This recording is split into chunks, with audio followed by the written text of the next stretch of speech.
Curly and Larry and Rickles and Crystal, Matthau and Wilder and Sandler and Stiller, Seinfeld and Spielberg and Daniel Day-Lewis. These are a few of my favorite Jews.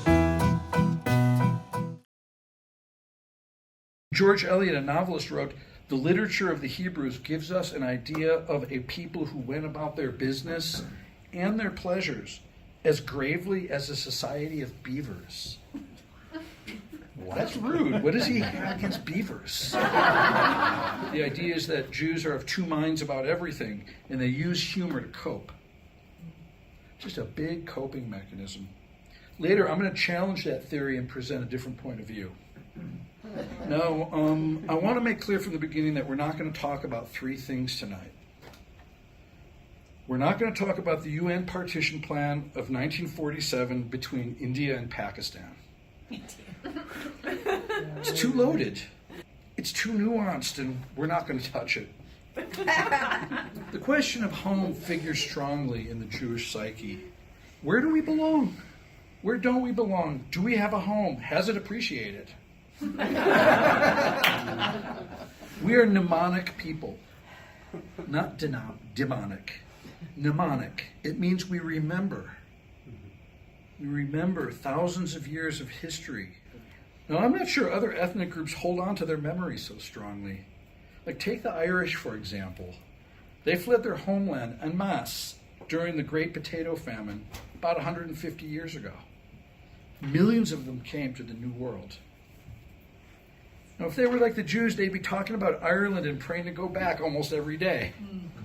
They'd still be here in 2,000 years from now, praying every day to go back. They'd still be saying in 4025 AD, "Next year, may we return to Dublin." Every year it'd be the same song. "We got to get back to Ireland. We got to get back to Dublin." The rest of it would be like, "Go already. Don't talk about it for 2,000 years. What's wrong with you?" Now, every family has its Jew. That's my new shtick. It's fun to say. You got to say it sometime. Everyone said, every family has its Jew. No, before I go all Lenny Bruce on you, let me explain. Because maybe to be Jewish is to be different. You know how you say someone's a little different? If you're a little different, you very well may be the Jew in your family. Yes, I have written The Idiot's Guide to Neurotic Bipolarity. I can prove to anyone who will listen that there's a strong relationship between cognitive dissonance and a sense of humor. Now, one theory is that the Jewish collective psyche suffers from the grandest cognitive dissonance of all time. The Chinese are sometimes called the Jews of the East. Yeah, I'm not making that up. I make a lot of shit up. I'm not making that up. But a Jewish man and a Chinese man were conversing. The Jewish man commented on what a wise people the Chinese were. "Yes," replied the Chinese man, "our culture is over 4,000 years old, but you Jews are very wise too." "Thank you," said the Jew, "and our culture is over 5,000 years old." "That's impossible," said the Chinese man. "Where did your people eat for the first 1,000 years?"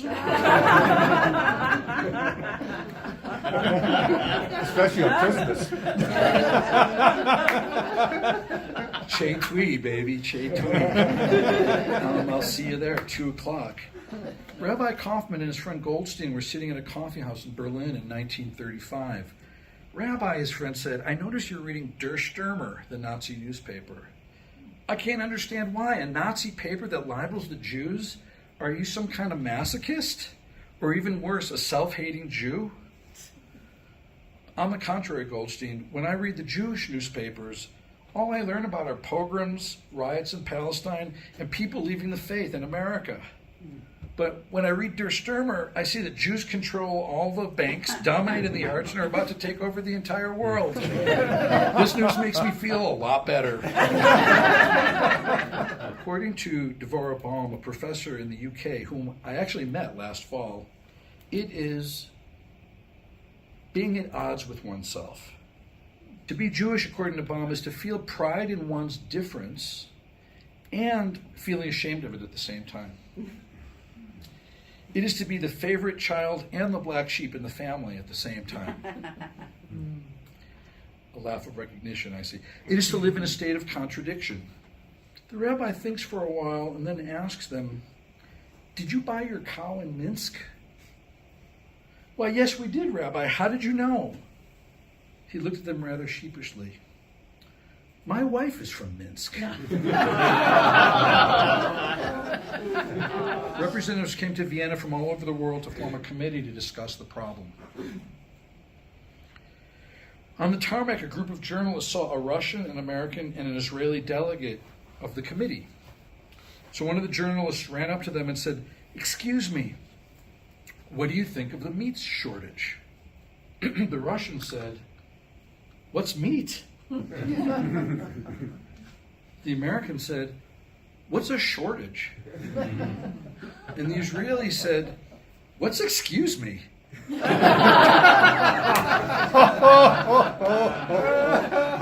From the Buddhists, I take it that life is suffering, and the only way out of it is to follow the Buddha's Noble Eightfold Path. From the Jews, I also take that life is suffering, and there's nothing you can do about it.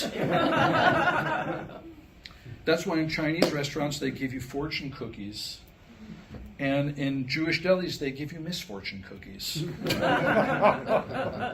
"How big is your farm?" asks the Texan.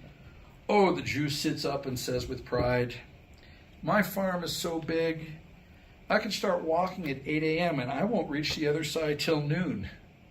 How big is your farm?"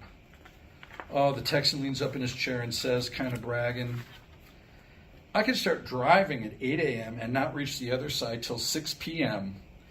"Ach," says the Jew, "I understand. I had a car like that once." Now, some people are half Jewish, and I call them semi-Semites.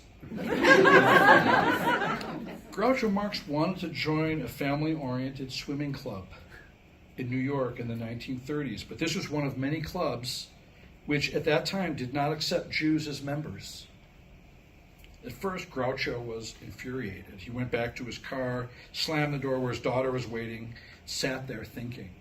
But then he got an idea and walked back in, and he said to the manager, "Look, my daughter's only half Jewish. Let's make a deal. You let us join the club, and she'll only go into the pool up to her waist." Jews are people for whom I like to say have too many ironies in the fire. Two things are moving in opposite directions at the same time in our minds and in the real world almost all the time. So to be a Jew, in my working definition, is to be the one whose narrative got away from him, the story he was trying to tell himself and others about who he is and what his destiny is, ultimately intertwined with a reality that was beyond his control. A guy goes to confession and tells the priest, after a lifetime of good deeds and complete respectability, he finds himself having an affair with two married women half his age. When the priest urges him to seek Jesus' forgiveness, he replies that he can't do that because he's Jewish. "Then why on earth are you telling me?" bemoaned the priest. "I'm telling everyone," he says. Now, unlike most religions, Jews don't seek converts. How out of step is that with capitalism? It's not the growth model. Christians are always proselytizing. Islamists want the whole world to be Muslim. Microsoft wants everyone to use their software. But there are people who convert to Judaism. Ivanka Trump converted to Orthodox Judaism to marry Jared in 2009. We just read up on that. So a recent convert to Judaism was chatting with his Jewish friend and told him, "I'm getting an operation tomorrow." "Oh, what are they going to do?" "Circumcise me." "Oh, I had my bris when I was 8 days old." "Did it hurt?" asked his friend. "I couldn't walk for a year."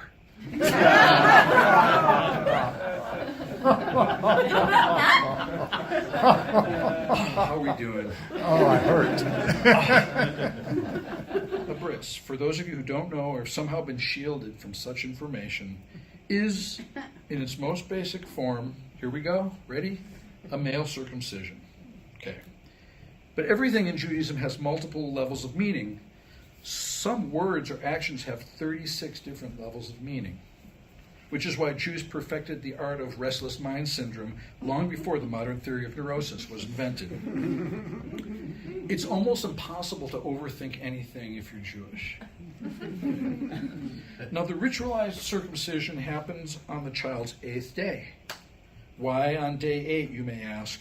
In Kabbalah, the school of Jewish mysticism, 8 is all of our lucky number. It's the number of new beginnings. The 7-day work week is over. God's rested for a day. He feels refreshed.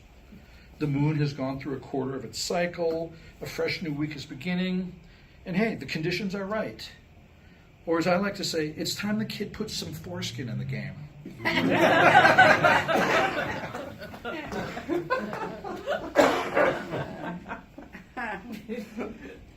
But a bris is so much more than just a snip.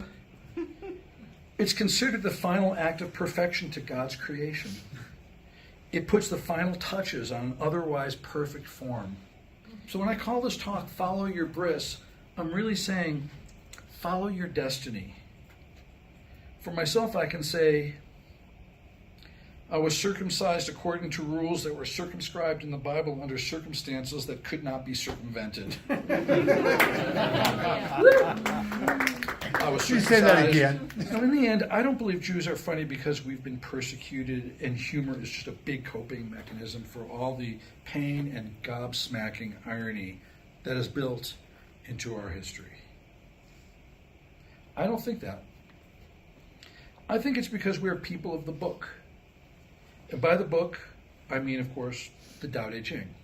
No, in Exodus, God says to the Jews, again, not to ruin your Friday night, I've set before thee life and death.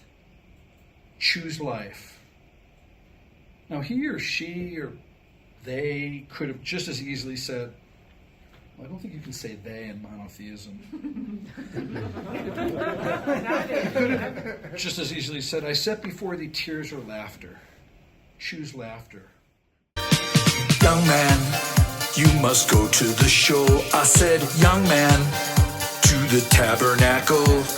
Young man, you have been circumcised, and now you're part of this crazy tribe. Young man, if you keep up with the news, you know it ain't no good for the Jews. Young man, there's only one thing to do. Go back to the show and say the Baruch Hu. It's fun to pray to the Yud Hey Vav Hey. It's fun to pray to the Yud Hey Vav Hey. He has got what you want. He has got what you need. He is timeless and boundless and footloose and free.